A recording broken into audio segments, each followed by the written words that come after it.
नमस्कार शेतकरी मित्रांनो, मी ज्ञानेश्वर पायगन, माऊली कृषी सेवा केंद्र सातपट्टा. आपण किती एकर आहे? एका एकरासाठी 2 लिटर आपण हुमनिकिल यांना दिलेलं आहे. सर आपला परिचय द्या.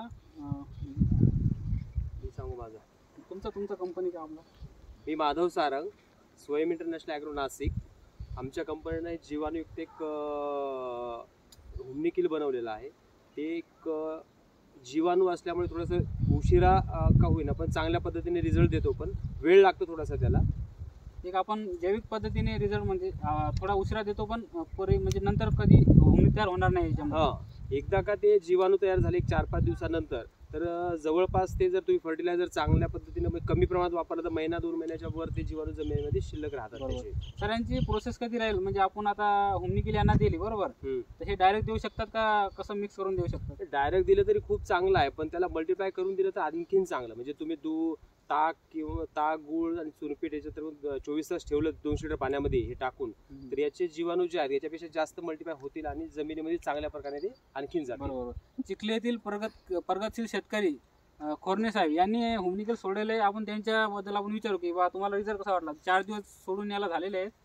तुमचं नाव सांगा आणि थोडं माहिती सांगा. जगदीश विश्वनाथ खोरणे, चिखली. हे आता आळी अशी आपल्याला किती दिवस झाले सोडून आहे? आजचा 4था दिवस. 4था दिवस आहे. शेतकरी मित्रांनो, आजचा हा 4था दिवस आहे आणि तुम्ही हुमनी बघू शकता. आपण मॅडम थोडं सांगा सर याच्याबद्दल, म्हणजे कुठं याला हे झालेलं आहे? आता जी ही हुमनी आहे याच्यावर आता 4च दिवस झाले. थोड्या प्रकारे म्हणजे एक 15% याच्यावर आता जीवाणूने थोडासा अटॅक केलेला आहे. तर अटॅक केल्यामुळे हे जे काळी जागा पडलेली आहे या हुमनीची, इथं जीवाणू बऱ्यापैकी त्याच्यावर अटॅक केल्यामुळे आता इथे ते खाज वगैरे सुटती हुमनीला आणि ती मरायला तिथनं चालू होती. याला साधारण मरायला आणखीन एक 2 ते 3 दिवस घेईल ती. म्हणजे ही मित्र बुरशी त्यांना कव्हर करणार? मित्र बुरशी जी आहे त्यांना कव्हर करेल. ही ज्यावेळेस तिच्या अंगाची खाज व्हायला लागेल, ती एक जमिनीमध्ये खोल जाण्याचा प्रयत्न करते. जिथं जिथं तिला थंड मिळेल, म्हणजे थंड लागेल अशा ठिकाणी ती जाण्याचा प्रयत्न करते, खाली खाली जमिनीमध्ये. जर तिला असं खाजत ती वरही येऊ शकते. एखाद्या जर तिला वर जागा मिळाली वर पण येऊन मरू शकते ते, पण होईल तेवढं ती जमिनीमध्ये जायचा प्रयत्न करते. बरोबर. शेत जर जास्त ओलं असलं तर बाहेर येते शक्यतो. हे बघा शेतकरी मित्रांनो, हे जैविक पद्धतीने दिलेला एक रिझल्ट आहे. म्हणजे याचा रिझल्ट कसा आहे की तुम्ही 8 दिवसा 15 दिवसामध्ये याचा रिझल्ट बघू शकता. आणि थोडं पाणी, शेतामध्ये पाणी वगैरे असेल आणि आपण ही प्रक्रिया म्हणजे 1 लिटर ताक आणि अर्धा किलो गुळ आणि त्याच्यासोबत आपण अर्धा किलो बेसन, ते एवढे प्रक्रिया करून 1 दिवस म्हणजे 24 तास मुरू घालायचं. म्हणजे सकाळी जर तुम्ही मुरू घातलं तर दुसऱ्या दिवशी सकाळी हा मिक्स करून सोडून द्यायचं.